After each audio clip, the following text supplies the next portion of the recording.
Overall, RFPs are a great thing for small and medium-sized agencies. They help us expand our client list, play on a level field, well, hopefully, most of the time, and in some cases establish ourselves as a new agency.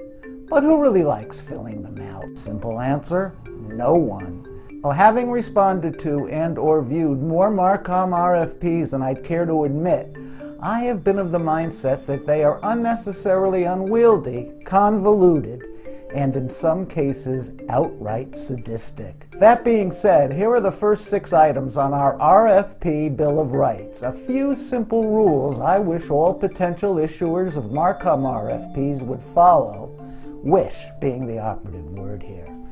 Number 1.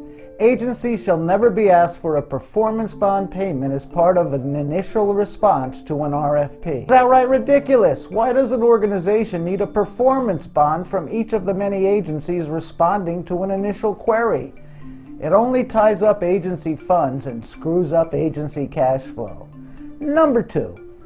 Issuing organizations will not negate dozens of hours of work performed by submitting agencies because of immaterial oversights or mistakes. Enough said. If a potential client disqualifies an RFP because an agency made an immaterial mistake after all those hours of work, you know what?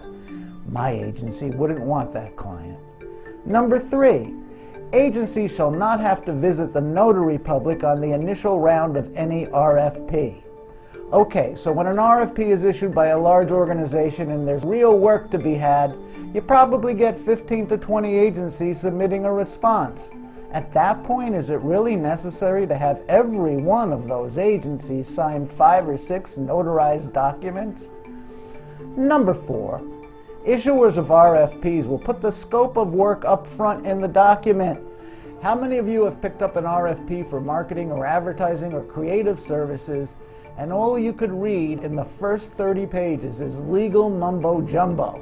Wouldn't it be much simpler just to include the scope of work on the first couple of pages so we could decide if it's even worth reading all the legal mumbo jumbo? Number 5. Issuers of RFPs will organize their documents in a user-friendly manner and shall provide a complete list of exactly what's required by the submitting agencies, all in one place. This one goes part and parcel along with what we just talked about. On some RFPs, there is no one single place listing everything required as part of the submission. It reads something like this. See Appendix A for questions regarding agency capabilities, and then refer to Appendix B to provide evidence of firm's financial stability. And please also attach filled out forms QXY123 and LMN456 from Appendix E. Phew! Number 6. Issuers of RFPs will always accept electronic submissions. This is where insult adds to injury. You've struggled to comprehend and respond to the RFP. The thinking portion of the job is done. But now, usually at the 11th hour and 59th minute, it's time for the collating, binding, and folding steeplechase. Last time I checked, this is indeed the 21st century. Isn't it about time we put the binding machine out the pasture? So that's our first 6. If issuing organizations were to follow this simple RFP Bill of Rights, they would probably get more responses that are more to the point and take less of the agency's valuable time. Be on the lookout for the final 5 items on our agency RFP Bill of Rights.